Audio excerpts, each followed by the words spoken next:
अस्सलाम वालेकुम जी। आज हम डिस्कस करने वाले हैं कि इलेक्ट्रिसिटी की थेफ्ट पे क्या प्रोसीजर होगा। क्या एफआईआर होगी, इस्तगासा होगा, सज़ा होगी या नहीं होगी। अदालतें अगर एफआईआर हो जाए तो उसको किस तरह डील करेंगी। कानून क्या है, क्या मुल्ज़म छूट जाएंगे। ये सारी बातें आज हम इस वीडियो में डिस्कस करेंगे। हमारे साथ रहें और इस वीडियो को एंड तक देखें। वीडियो के आगाज़ से पहले गुजारिश ये है कि अगर अभी तक आपने हमारा चैनल सब्सक्राइब नहीं किया तो उसको सब्सक्राइब कर दें। हम आपके लिए इसी तरह की इंफॉर्मेटिव वीडियो लाते रहते हैं, आप तक टाइमली वो पहुंच सकें। आज हम अपने टॉपिक पे जाने की रीज़न बयान करेंगे कि काफ़ी सारे दोस्तों ने जो लॉ से रिलेटेड हैं उन्होंने वीडियो अपलोड की और उसमें उन्होंने अपनी समझ के मुताबिक व्यूअर्स को गाइड किया, लेकिन उसको हमने ऑब्जर्व किया और इस वीडियो का इंतखाब किया। 2016 में पाकिस्तान पिनल कोड में अमेंडमेंट आती है और 462 जो कि पीपीसी का सेक्शन है उसमें सेक्शन जी से लेके 462 पी तक ये अमेंडमेंट कर दी जाती है। साथ में ही क्रिमिनल कोड सीआरपीसी में भी अमेंडमेंट कर दी जाती है शेड्यूल में।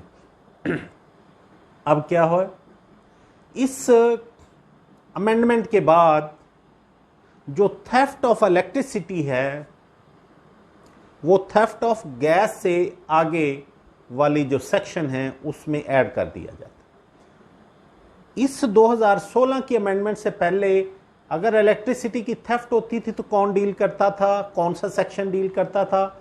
इलेक्ट्रिसिटी एक्ट 1910 का सेक्शन 39A डील करता था। उसकी एफआईआर्स होती थी, उसका स्पेशल मजिस्ट्रेट थे, वो उसका ट्रायल करते थे और वही उसकी प्रोसिक्यूशन कंप्लीट करता था। अब जब ये 2016 में एक अमेंडमेंट कर दी गई, अगर इस बिल को पढ़ें तो इसमें लेजिस्लेचर का जो मकसद है वो भी बयान कर दिया गया है कि थेफ्ट ऑफ इलेक्ट्रिसिटी बहुत बड़ा इशू है इस सोसाइटी का, लिहाजा ये अमेंडमेंट की ज़रूरत पड़ी। अब इस अमेंडमेंट में बहुत सारे डिफेक्ट आए। जब कोर्ट्स में मैटर गए, एफआईआर रजिस्टर्ड हुई और मुख्तलिफ कोर्ट्स ने इसकी मुख्तलिफ इंटरप्रटेशन की।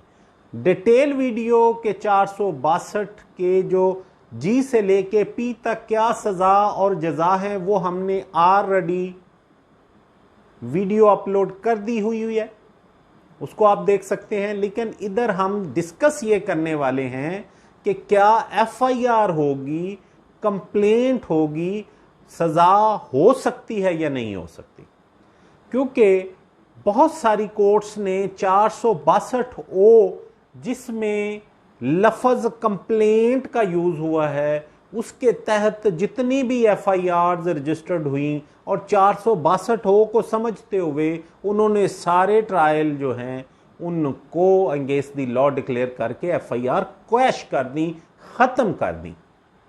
इसमें यह समझने वाली बात है कि इसकी जो ट्रायल कोर्ट है वो special designated court session court के लेवल की होगी। वो एडिशनल सेशन जज भी हो सकता है, सेशन जज खुद भी हो सकता है। और इसमें जो 462 में जिक्र है वो ये है कि not below the rank of 17 scale कोई भी बंदा इसकी कंप्लेंट फाइल नहीं कर सकता। अब डिस्प्यूट कहां अराइज हुआ, जहां पे लफ्ज 462 में कंप्लेंट का आया, लेकिन अगर पैरेलल लेवल पे जो अमेंडमेंट हुई है सीआरपीसी में, उसमें देखें तो दीज ऑफेंसेस जितने भी हैं इनको कॉग्निजेबल ऑफेंसेस में शामिल किया गया। कॉग्निजेबल ऑफेंसेस में पुलिस की काबिले दस्त अंदाजी जुर्म की कैटेगरी में वो आ गए। विदाउट वारंट पुलिस इसमें अरेस्ट कर सकती है। तो ये कंट्राडिक्शन इसी अमेंडमेंट में, एक ही अमेंडमेंट में कंट्राडिक्शन आ गई। 462 में कंप्लेंट लिख दिया गया, सीआरपीसी की जो अमेंडमेंट शेड्यूल में हुई है उसको कॉग्निजेबल ऑफेंस डिक्लेयर कर दिया गया। कॉग्निजेबल ऑफेंस की तो पुलिस अगर अरेस्ट कर सकती है विदाउट वारंट, तो मीन्स देयर बाय कि उसकी एफआईआर भी रजिस्टर्ड होगी। कंप्लेंट में तो कॉग्निजेंस मजिस्ट्रेट लेता है या रेलिवेंट कोर्ट जिसके पास वो कंप्लेंट की हेयरिंग होगी। कॉग्निजेबल ऑफेंस बाय पुलिस तो वो एफआईआर होना लाजिम है। अब इसको गुत्थी को सुलझाते हैं, मैटर को कंक्लूड करते हैं। दो चीजें पैरेलल चल रही हैं। ऑनरेबल सुप्रीम कोर्ट में मैटर में इंटरवीन किया और 2021 एससीएमआर पेज 56 एक जजमेंट इसी अमेंडमेंट पे और इसकी रिलेटेड अमेंडमेंट पे आई। उसमें ये होल्ड कर दिया गया कि एफआईआर जो थेफ्ट ऑफ इलेक्ट्रिसिटी की अंडर 462G ऑनवर्ड पी तक जो भी रेलिवेंट सेक्शन है, डोमेस्टिक के लिए अलहदा, एग्रीकल्चर के लिए अलहदा, इंडस्ट्रियल के लिए अलहदा, जिन्होंने ट्रांसमिशन मेन को डिस्टर्ब किया उनके लिए अलहदा सेक्शन जो प्रोवाइड हैं, उसके मुताबिक एफआईआर लॉन्च हो सकती है। 462 में जो कंप्लेंट का लफ्ज है, it doesn't mean complaint under section 200 CrPC. तो इस जजमेंट पे रिलाई करते हुए ऑनरेबल लाहौर हाई कोर्ट ने भी बहुत से केस निपटाए, क्वैशमेंट की बहुत सी रिट्स डिसमिस कर दी। उन्होंने कहा कि ये ट्रायल चलेगा क्योंकि लेजिस्लेचर की इंटेंशन ये थी कि थेफ्ट ऑफ इलेक्ट्रिसिटी को रोका जाए। Complaint is a complicated process.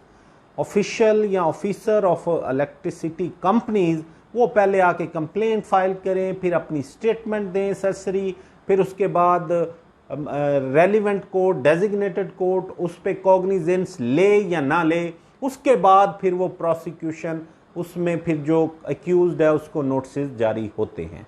लेकिन एफआईआर जब हो जाती है तो वो जो एक्यूज्ड हैं उनको फौरन बेल के लिए रुजू करना पड़ता है।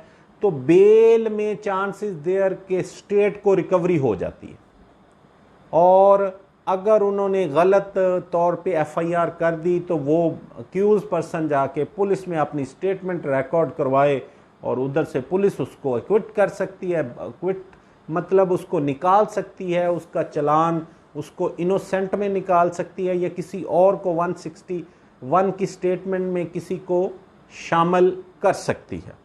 अब इसको हम कंक्लूड ये कर रहे हैं कि पैरेलल जब लेजिस्लेचर ने भी ये कन्फ्यूजन पाई तो अब इस वक्त भी मिनिस्ट्री में एक बिल अंडर प्रोसेस है जिसमें ये अमेंडमेंट सजेस्ट की जा रही है कि कंप्लेंट का लफ्ज़ हटा के एप्लीकेशन कर दी जाए और एफआईआर और रजिस्ट्रेशन ऑफ केस की बाबत चीज़ें क्लियर कर दी जाएं और उसमें जो एम्बिग्विटी है उसको ख़त्म कर दी जाए। अभी वो अमेंडमेंट इन फील्ड है, मे बी इसी ईयर्स में वो अमेंडमेंट हो भी जाए।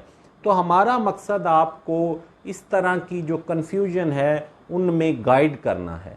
इसका बेनिफिट किस साइड पे हो, प्रोसिक्यूशन को हो, अक्यूज को, ये हमारा कॉन्सेप्ट नहीं होता। हमने लॉ की बाबत अवेयरनेस देनी होती है। इसका फ़ायदा कंज्यूमर को हो या कंपनियों को हो, ये हमारा इंटेंशन नहीं होता। मैं शाहिद महमूद एडवोकेट को इजाज़त दीजिए। हमें दुआओं में याद रखिए, अपना ख्याल रखिए। अल्लाह निगहबान।